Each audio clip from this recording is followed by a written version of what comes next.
The MVP of the Chimera ant arc? Netero? Morel? Killia? No.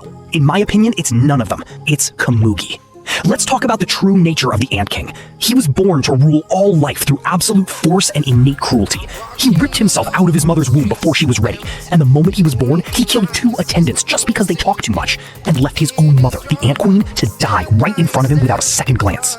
As he prepared to subjugate the dominant species on this land, Miriam went through board game after board game, learning the rules once, then dismantling the world's top players within just a few games. Chess, shogi, go, one by one he reached the absolute peak of each, coldly and inevitably. Intelligence, power, status, Miriam had it all. He was born with every quality a king of all species would ever need. There was only one game left, Gungi, and that's when darkness, Miriam, met light, Komugi. Komugi, on the other hand, is a blind girl from a poor farming family, burdened with providing for over 10 mouths. She was the family's biggest breadwinner, thanks solely to being a Gungi player. Outside of that, she was practically useless at everything else. A person with no fear, no greed. Gungi was her entire reason for living. She's the one who made the arrogant Ant King utter the words, "It seems I was the shallow one."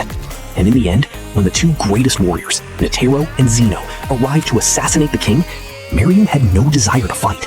He sat down willingly. He declared he would not wipe out humanity. Instead, he would establish a designated territory, a reserve for humans to live in, while abolishing the unjust divisions and the wealth gap within human society. He pledged that as long as humans followed the new order and did nothing to threaten the survival of the ants, they would be left alone. He meant every word. But humanity doesn't easily take the word of a monster. And we all know how it ended. Netero, a man who dedicated his entire life to the martial arts, failed miserably. Meanwhile, Komugi, with nothing but a small piece on a game board, had already brought an entire species of monsters to its knees.